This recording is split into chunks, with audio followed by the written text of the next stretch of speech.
যদি কেউ পশ্চিমাদের এজেন্ডা দেশে বাস্তবায়ন করে দেশের কৃষ্টি কালচারকে বদলে দিতে চায়, আমরা বলতে চাই কাপড় সহ যেতে পারবেন না। এই ধরনের পাগলামি মার্কা প্রস্তাবনা যারা পেশ করেছে, এদের জায়গা সুস্থ মানুষের জায়গা হতে পারে না, পাবনায় পাঠানো দরকার। বিবাহ পরবর্তী সময়ে স্বামী আর স্ত্রীর মাঝে রিলেশনশিপের সময়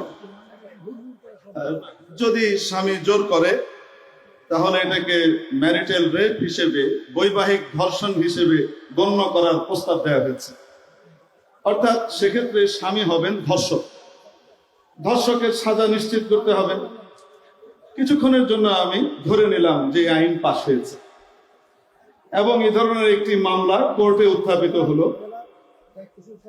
স্বামী দাবি করছে জোর করেনি, স্ত্রী দাবি করছে জোর করেছে। অতএব ধর্ষক প্রমাণিত করতে হলে সাক্ষীর তো দরকার।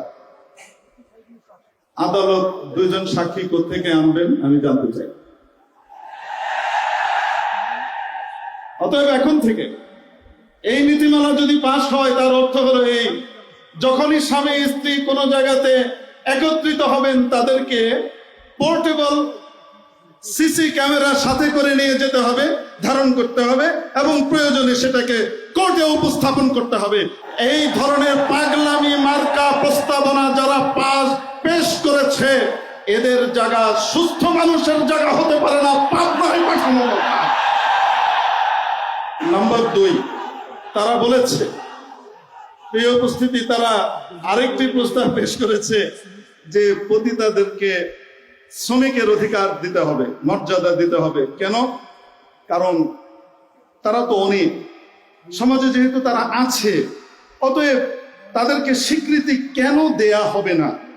তাদেরকে শ্রমিকের মর্যাদা দিতে হবে, পতিতাবৃত্তি আর বেশ্যাপনাকে শ্রম বলে স্বীকৃতি দিতে হবে। কারণ কি? কারণ তারা অনেক, সমাজে তারা আছে। আমার প্রশ্ন হলো এই, সমাজে তো চোরও আছে, সমাজে তো অনেক ডাকাতও আছে, সমাজে অনেক ছিনতাইকারীও আছে। অতএব যেহেতু তারা অনেক আছে এবং তারা কাজ করে যাচ্ছে, তাদেরকেও, তাদের চৌর্যবৃত্তি আর চুরি চামারিকেও কি শ্রমের মর্যাদা দেবেন?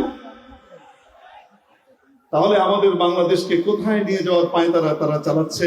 আমরা শুধু ছোট্ট একটি কথা আরোপ করতে চাই। ইসলামের বিরুদ্ধে অবস্থান নেয়ার কারণে একজনকে কিন্তু 16 বছর পরে হলেও বিদায় নিতে হয়েছে। যেহেতু আমরা নারীদেরকে সম্মান করি, এজন্য কাপড় চোপড় সহ যেতে দেয়া হয়েছে। যদি কেউ পশ্চিমাদের এজেন্ডা এদেশে বাস্তবায়ন করে দেশের কৃষ্টি কালচারকে বদলে দিতে চায়, আমরা বলতে চাই কাপড় সহ যেতে পারবেন না।